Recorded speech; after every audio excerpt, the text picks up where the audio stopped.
रामाय रामभद्राय रामचंद्राय वेदसे रघुनाथाय नाथाय श्री सीतायापति नमः। आज समस्त छतरपुर जिले आसपास क्षेत्र के बागेश्वर धाम से संबंधित भाव निष्ठा रखने वाले जितने भी इन्फ्लुएंसर, यूट्यूबर, ब्लॉगर आप सब विराजमान हैं। छोटा वाला माइक होगा बेटा, गला। आज हमने आप सबको कल प्रेस कॉन्फ्रेंस की, तो आज सूचना देने के लिए सूचित किया है। 21 नवंबर से 29 नवंबर तक भारत में प्रथम बार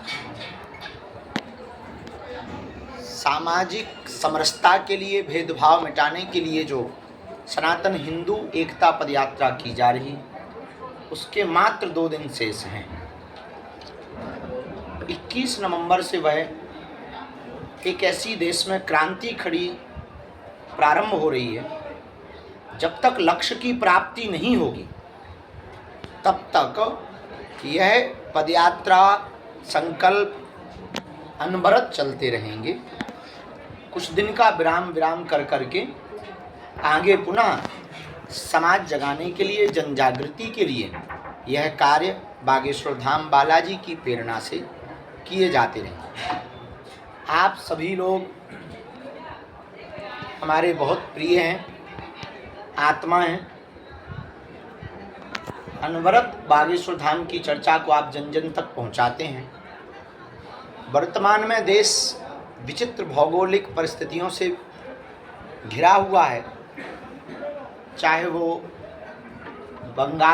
बांग्लादेश की खबर हो, पश्चिम बंगाल की घटना हो, अथवा फिर वर्तमान में देश के ही अंदर जगह जगह से आने वाले जो संदेशे हैं, वो निश्चित रूप से हिंदुओं के लिए चिंता का विषय है। जलता हुआ मणिपुर, नूह मेवात, बहराइच, बरेली, राजस्थान, पश्चिम बंगाल की डॉक्टर बिटिया, श्रद्धा के 35 टुकड़े, कन्हैया लाल दर्जी की हत्या, पालघर के संतों का मारना, रामचरितमानस का जलाना, राम के होने का सबूत मांगना, कृष्ण जन्मभूमि पर मस्जिद बनी हुई, ये सभी मुद्दे, और बार बार यह स्थिति देखी जा रही कि उनकी संख्या बढ़ रही, हिंदुओं की संख्या घट रही। वो अपना वोट बैंक बढ़ाकर, सत्ता में आधिपत्य जमा कर, एक दिन ऐसा आएगा कि वो भारत को भी इस्लामिक राष्ट्र घोषित करवा दें। हम सब इतने उदारवादी हैं कि भारत के अनेक बार टुकड़े हुए, उनके लिए 3-3 देश दे दिए, फिर भी हम अपने देश में अपने ही अधिकारों के लिए लड़ते। इससे यह सिद्ध होता है कि इस दुनिया में सबसे ज़्यादा कोई कम्युनिटी सोई हुई है, किसी कल्चर के लोग सोए हुए हैं, तो वो लोग सोए हुए हैं जिन्हें हिंदू कहते हैं, जो आदि से हैं, जिन्हें वेद विज्ञान का ज्ञान था, जिनके पास आध्यात्मिक साइंस था, जो भारत के लोग पूरी दुनिया से अपने आप को सबसे पहले डेवलपमेंट मानते हैं। और वर्तमान में ऐसी परिस्थिति खड़ी हो रही कि अब आप ही सबसे पीछे हो रहे। इसीलिए हमने प्रण लिया, भारतीय हिंदुओं को जगाने के लिए, जात पात, ऊंच नीच, भेदभाव और छुआछूत को मिटाने के लिए हमको हर हाल में लोगों तक जाना पड़ेगा, उनको 7 वचन दिलवाकर संकल्प याद करवाना पड़ेगा। पहले कि हम जात पात पर भरोसा नहीं करेंगे, हम सब हिंदू एक हैं, इस बात पर गुमान और गर्व करेंगे। दूसरा वचन उनको दिलाना पड़ेगा कि जीते जी आने वाली पीढ़ियों के लिए एक वचन दिलाकर जाएंगे, शपथ खाकर, कभी भी ब्रह्मा विष्णु महेश का अनादर नहीं करेंगे। कोई अनादर करेंगे तो उसे छोड़ेंगे नहीं।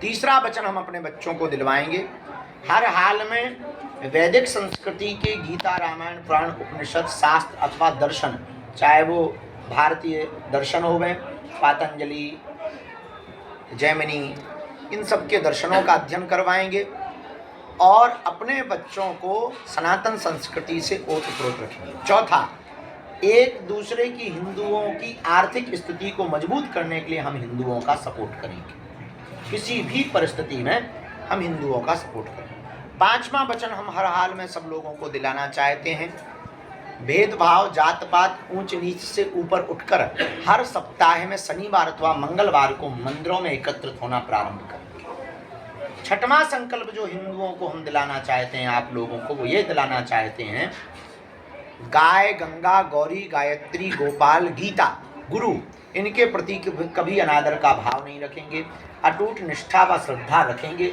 मरते दम तक इनकी पद्धति संस्कृति और इनके सम्मान को बचाए रखेंगे। सातवां और अंतिम जो हमारा वचन इस पद यात्रा के अंतर्गत लोगों से होगा वो ये होगा, किसी भी परिस्थिति में हम लोग पहुंच जावें, एक दूसरे से दूर नहीं होंगे, सनातन वैदिक धर्म की स्थापना के लिए जगह जगह गुरुकुलम की स्थापना करवाएंगे। इन 7 वचनों को जन जन तक पहुंचाने के लिए, हिंदुओं को एक करने के लिए, यह 21 तारीख से 29 तारीख तक की पद यात्रा में आप सभी लोग सादर आमंत्रित हैं। देखो, अंगूर गुच्छा में होता है तो महंगा बिकता है, टूट जाता है तो सस्ता बिकता है। उसी प्रकार हिंदू एकत्रित रहेगा तो पूरी दुनिया में इसका सम्मान होगा, और अगर टूट जाएगा तो वही हाल होगा जो भूटान से, म्यांमार, बांग्लादेश, पाकिस्तान से टूटने पर हुआ, वो आपका हाल हो।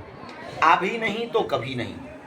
अब वो फिर गाना आप पर फिट बैठेगा कि देर ना हो जाए कहीं, देर ना हो जाए। देर हो जाएगी फिर आप कुछ नहीं कर पाओगे, आपके हाथ से बात निकल जाएगी। वो अभी 22% है, उतने में भी कह रहे हैं 15 मिनट दे दो, नानी याद दिलवा दी। ये मात्र 22% लोग ऐसा बोल रहे हैं। विचार करो, तुम 80% हो, तुम आज तक अपना ही अधिकार नहीं ले पाए।